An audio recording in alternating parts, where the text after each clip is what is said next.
गुरुवर के चरणों में बारंबार नमोस्तु नमोस्तु नमोस्तु। महाराज श्री, मेरा प्रश्न है, जैसे हमारे नगर में महाराज श्री आते हैं और उनका स्वास्थ्य अनुकूल ना हो, कुछ बुखार हो, तो उनकी वैयावृत्ति कैसे करें, उन्हें कैसे औषधि दें, उसके बारे में मुद्राज आए, स्वास्थ्य कुछ प्रतिकूल हो गया है।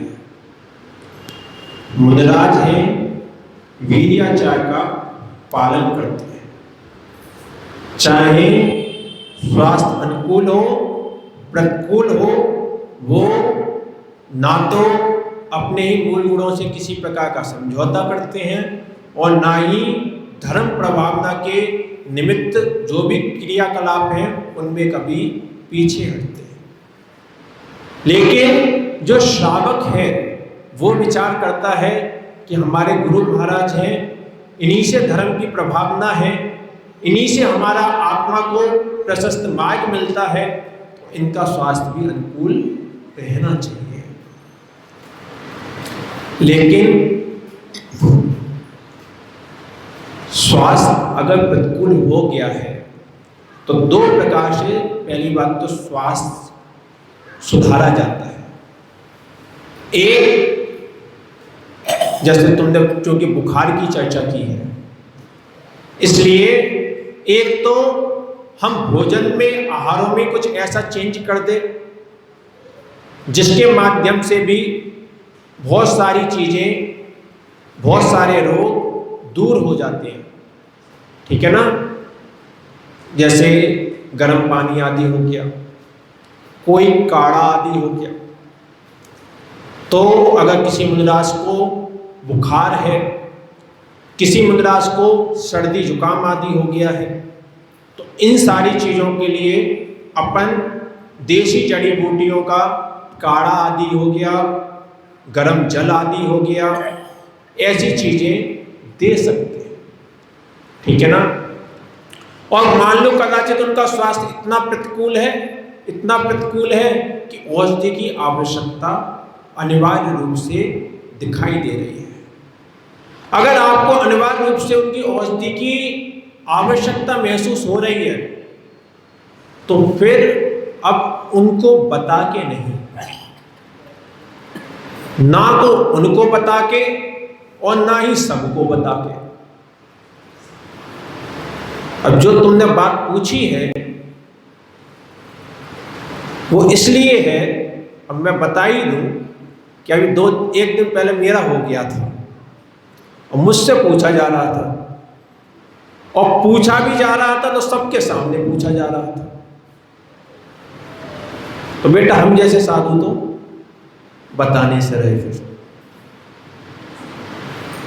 वैसे तो श्रावक ही इतना विवेकवान होता है कि आपको बस स्वास्थ्य का पता चल गया, अब आप जो भी वैद्य आदि हैं उनसे सलाह मशवरा करो और उनसे शुद्ध औषधि की व्यवस्था करो। उस औषधि को लेकर चौके तक पहुंचो। अगर गुरु महाराज को अनुकूल होगा तुम्हारी औषधि ले लेंगे, अनुकूल नहीं होगा मना कर देंगे। चाहे उनने तुम्हारी औषधि ली है, मना किया है, तुम्हें दोनों ही कंडीशन में औसत दान का पुण्य मिला है। लेकिन अब तुम्हें इतनी नॉलेज नहीं है, अज्ञानी है, तो फिर तुमने महाराजों से निवेदन कर लिया कि महाराज आप ही बता दो। अगर कदाचित तुमने महाराज से भी निवेदन कर लिया है, तब भी फिर बेटा इस विवेक का ध्यान रखो कि फिर एकांत में पूछो। 4 लोगों के बीच में मत पूछो, क्योंकि ये पंचम काल के श्रावक हैं। आज औषधि देंगे और कल यही आलोचना भी करेंगे। इसलिए पहले तो कोशिश ये करो कि महाराजों से पूछना ही ना पड़े, क्योंकि तुम्हारे नगर में इतने तो वैद्य होंगे, नगर में नहीं होंगे, आसपास होंगे।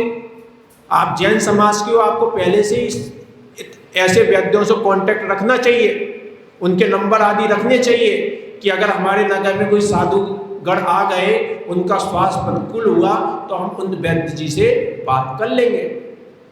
और फिर भी अगर तुम्हारा कोई व्यवस्था नहीं बन पा रही है और तुम महाराजों से पूछने के लिए आ गए, तो कम से कम सबके सामने तो ना पूछो।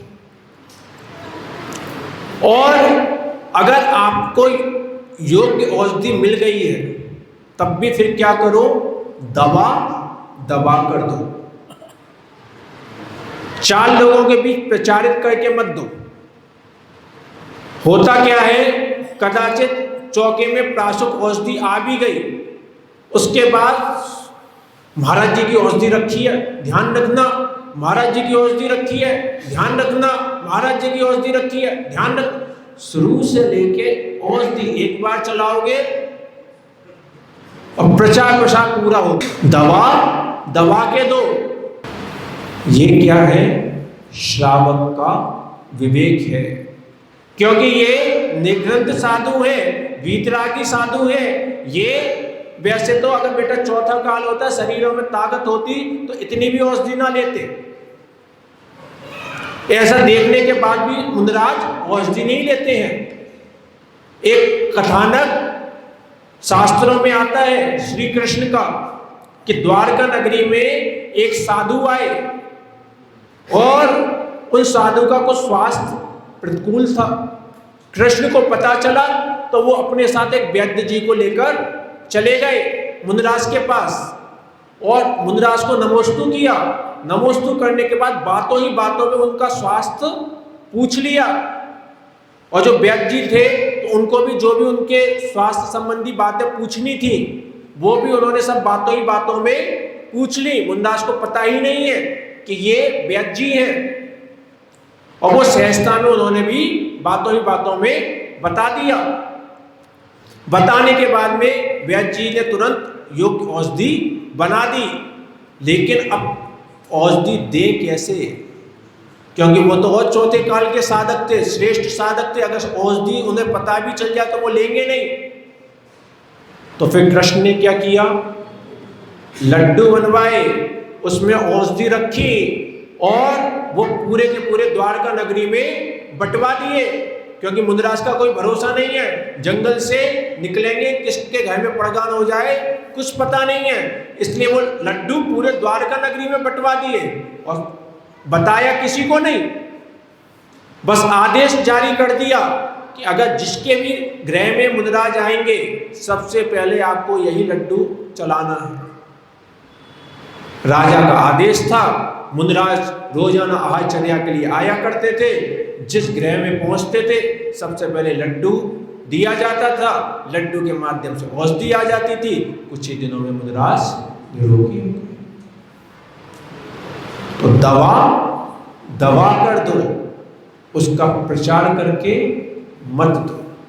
अपने अंदर उतना विवेक रखो कि हमें पहले ही ऐसे किसी वैद्य आदि से संपर्क होना चाहिए कि हमारे नगर में कोई भी साधु आए, कुछ भी प्रतिकूलताएं घट सकती हैं, ठीक है ना।